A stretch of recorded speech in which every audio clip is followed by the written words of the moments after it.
अलका पांडे और आप देख रहे हैं खबर टुडे न्यूज। आज हम बात करेंगे रूस और यूक्रेन में चल रही जंग पर। रूस यूक्रेन के बीच छिड़ी जंग बढ़ती ही जा रही है। बेलारूस में सोमवार को दोनों देशों के बीच हुई वार्ता बेनतीजा रही है। इस बीच रूस ने परमाणु ट्राइड की भी तैयारी शुरू कर दी है। खबरों के मुताबिक यूक्रेन की राजधानी कीव की ओर 84 किलोमीटर लंबा रूसी सैन्य काफिला बढ़ रहा है। वहीं इस वक्त की बड़ी खबर, धमाके में 70 से ज्यादा यूक्रेनी सैनिकों की मौत।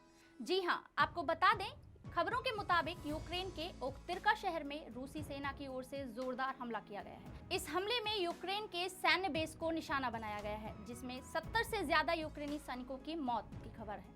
5 दिनों में यूक्रेन में हो गई है भारी तबाही।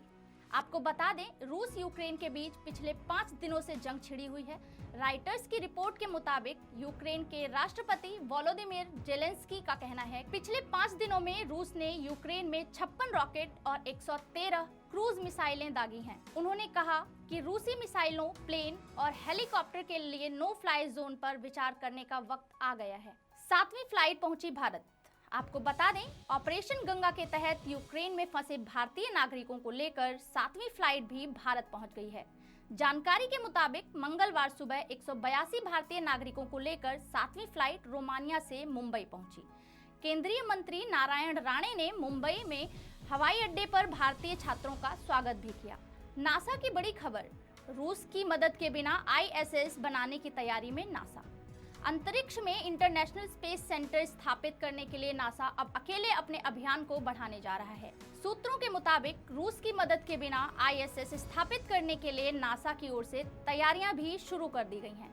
दरअसल पिछले दिनों अमेरिका की ओर से लगाए गए प्रतिबंधों के बाद रूसी स्पेस एजेंसी ने ISS पर सहयोग रोकने की चेतावनी भी दी थी। कीव की तरफ बढ़ रहा लंबा सैन्य काफिला। जी हां, सैटेलाइट तस्वीरों में यूक्रेन की राजधानी कीव की ओर करीब 64 किलोमीटर लंबा सैन्य काफिला बढ़ता हुआ दिखाई दे रहा है। इस काफिले में सेना के ट्रक, बख्तरबंद वाहन, टैंक व सैनिक शामिल हैं।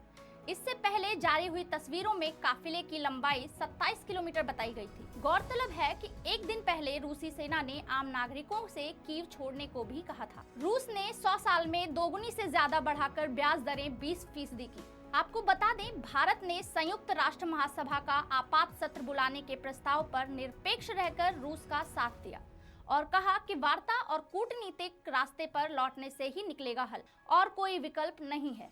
वहीं दूसरी ओर भारत मानवीय आधार पर यूक्रेन को दवाएं और राहत सामग्री भेजेगा और इसकी पहली खेप मंगलवार को रवाना की जाएगी। पूरी दुनिया को एक मानने के भारतीय विचार के तहत भारत यूक्रेन में फंसे अपने पड़ोसी और विकासशील देशों के नागरिकों की मदद के लिए यह पहल कर रहा है। भारत के स्थायी दूत TS त्रिमूर्ति ने संयुक्त राष्ट्र में यूक्रेन के हालात पर आपात सत्र को संबोधित करते हुए कहा, भारतीयों को निकालने के हर संभव उपाय किए जा रहे हैं। इस महत्वपूर्ण मानवीय संकट को जल्द से जल्द हल करने की जरूरत है। भारतीयों को यूक्रेन सीमा से निकालने में बाधा आ रही है। वहां के जटिल हालात को लेकर भारत ने मंगलवार को संयुक्त राष्ट्र को अवगत कराया। भारत अपने नागरिकों की निकासी के पूरे प्रयास कर रहा है। इसके साथ ही यूक्रेन के पड़ोसी देशों द्वारा भारत के लोगों को निकालने में मदद के प्रति आभार भी जताया। International ice hockey federation council ने एक बयान में कहा है कि सभी रूसी और बेलारूसी राष्ट्रीय टीमों और क्लबों की हर आयु वर्ग और सभी IIHF प्रतियोगिताओं या आयोजनों में भाग लेने से अगली सूचना तक निलंबित कर दिया गया है। रूस को जवाबदेह ठहराने के लिए मिलकर काम कर रहे ट्रूडेयू। आपको बता दें, कनाडा के प्रधानमंत्री जस्टिन ट्रूडेयू ने रूस के राष्ट्रपति पुतिन के क्रूर युद्ध की निंदा करते हुए अन्य देशों के नेताओं से बात की और कहा, हम रूस को जवाबदेह ठहराने और यूक्रेन का समर्थन करने के लिए मिलकर काम कर रहे हैं। अभी के लिए फिलहाल इतना ही और आगे देखते रहिए खबर टुडे न्यूज।